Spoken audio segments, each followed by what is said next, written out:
Hello, my name is Dr. Josef Arnould. I am the director of the Strength for Life Health and Fitness Center located in the Eastworks building in beautiful East Hampton, Massachusetts.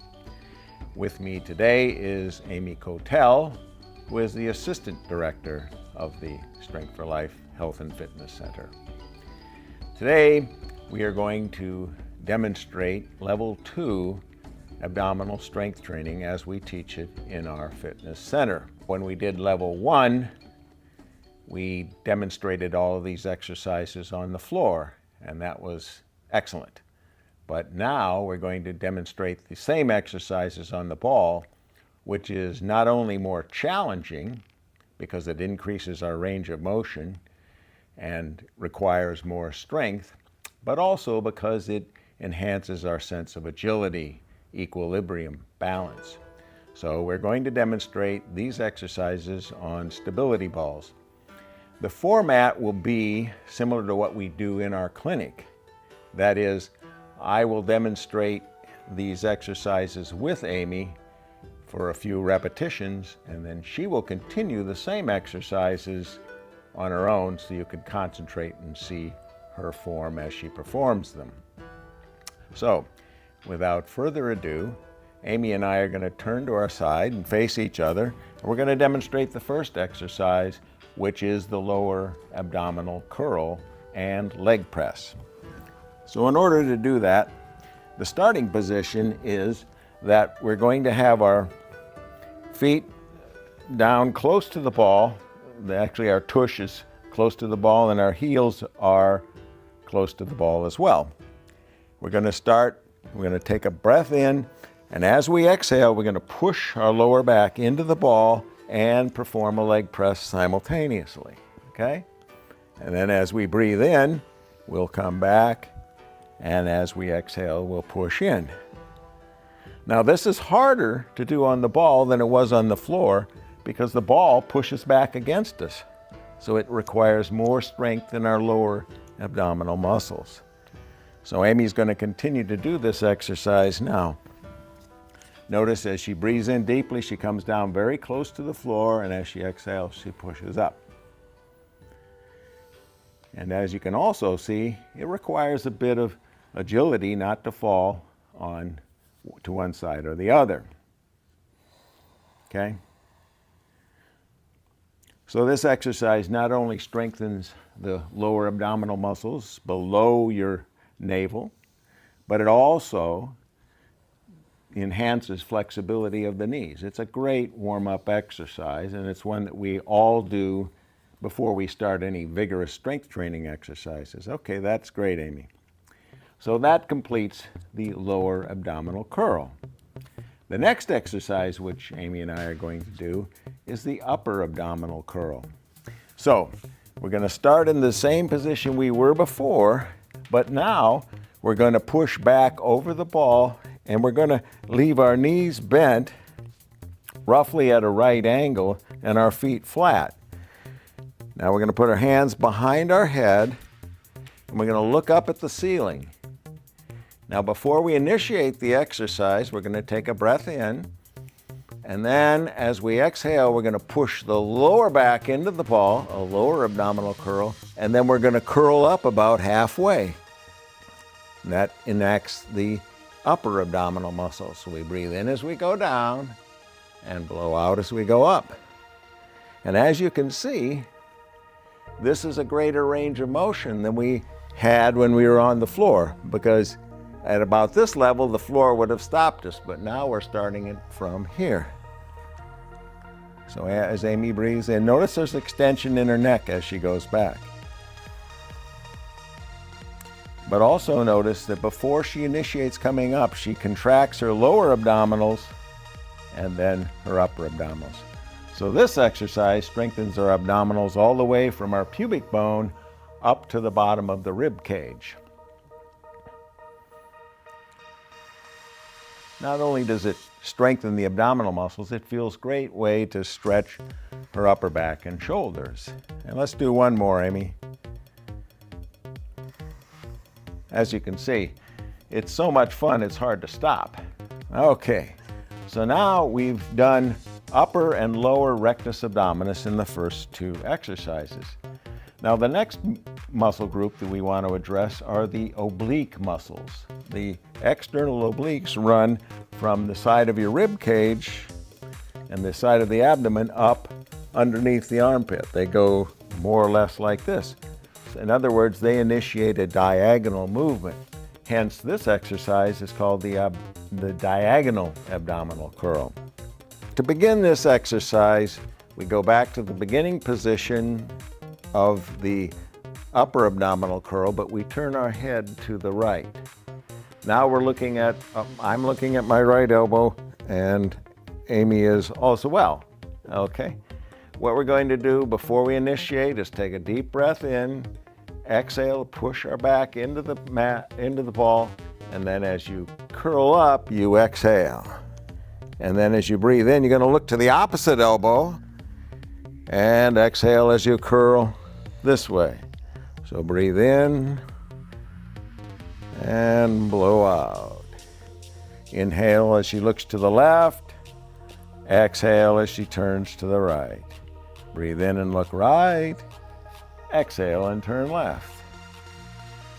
Breathe in, look left, exhale, turn right. Notice she goes down slowly, okay? Because it's important. We do the exercises in both directions. We don't just rapidly go up and down. We move at the same rate at which we breathe. It takes as long to go down as it does to inhale. It takes as long to come up as it does to exhale. In other words, our rate of movement is synchronous with our rate of breathing. And Amy's going to do one more, and that's excellent. Okay, so we've enjoyed 3 robust abdominal exercises so far. That's just the beginning of the excitement. Next, we're going to do an exercise called the abdominal vacuum.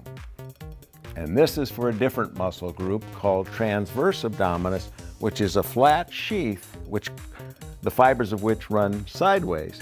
And all this does is flatten our abdomen. Now, if you remember, did it on the floor, we did it with our legs straight. So we're going to do it the same way here, but now we're going to have the ball pushing against us, making it more difficult.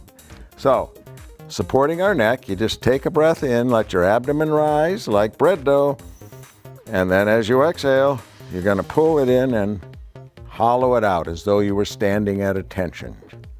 So breathe in, let your abdomen rise, exhale and pull in. And then you just hold it for a moment. And then when you have to breathe in, you let it rise. And as you exhale, you pull in. This muscle only does that one thing. It flattens the abdomen, brings it in, up, and back toward the spine, which may not seem like it's very important, but it plays an enormous role in good posture. Okay? It's also very relaxing, but it takes concentration. And again, when we're balancing on an agility ball, it requires certain more coordination than when we're just doing the same exercise on the floor. All right, one more, Amy. Superb. All right, good. Now the next exercise, we've covered most of the muscle groups of the front of the lower torso hip complex. Now Amy and I are going to turn on our side and we're going to start to work some of the muscles on the side of the lower torso hip complex. This exercise, so we're going to turn this way, Amy. This exercise is called the side jackknife. Okay, so in this exercise, we want to keep your front foot forward and your top leg behind it with the foot on the floor, okay? Your top hand is going to go over the top of your head and touch the ear on the opposite side. And then you're going to let your upper body just bend down over the ball, take a breath in, and as you exhale, you're going to raise your elbow and ankle toward the ceiling. And then as you breathe in, you go down and stretch, and as you exhale, you go up. So this exercise strengthens the muscles on the side of your hip and on the side of your thorax. But notice as Amy performs them, what a great stretch it is in that down position. So this illustrates that strength exercises performed well are also flexibility exercises. Not only that, although maybe Amy is making it look easy, it's not that easy to balance on an industrial strength beach ball as she's doing right now. Now, in order to get a really good view of how this looks, I'm going to ask Amy to turn around and do it from the other side. She'll be facing the sign there, and you can get a chance and see what it looks like to do the same exercise backwards, either way. Okay. So as she exhales, yeah. And if you look very carefully, you can see how this really stretches and strengthens the muscles on the side of the hip. And that's what we mean by the lower torso hip complex. The core muscles are not just your abdominal muscles. They are all the muscle groups that work together between the bottom of your rib cage to the top of your knees, okay? So those muscle groups all work in coordination. Terrific, Amy, that's excellent. So now we've done a pretty good job in the muscles in the front of the lower torso hip complex and on the side, but we still haven't addressed those in the back of the lower torso hip complex. So to do that, Amy and I are going to face each other, and we're going to lie over the ball. If you remember, we did this exercise on our hands and knees when we did it on the floor, but now we're going to do it balancing on the ball. All right, so Amy and I are going to alternate sides. So as I raise my right hand, she'll raise her left, and then her right, and then we won't collide. All right, so we're looking down at the mat or the floor. Our legs are straight, knees are straight. We're on the balls of our feet. You take a breath in, and as you exhale, you're going to look up, point forward, and breathe in as you look down. Now opposite, left arm and right leg. Breathe in as you look down, blow out as you look up. So you can see we're working all of the muscles actually from the bottom of our head down to our heels.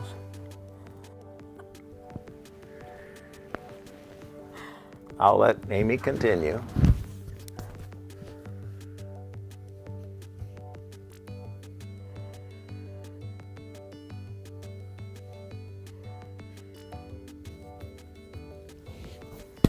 Fantastic. All right, Amy. So, I hope you found these exercises and our demonstrations of them to be instructive. We teach these exercises to everybody in our Strength for Life program, and I think there's almost unanimous agreement among our trainees that they are very stimulating and worthwhile investments in our health. So I'd like to thank you for joining us in our online exercise community we call Strength for Life, and I wish you a Happy New Year. Happy New Year.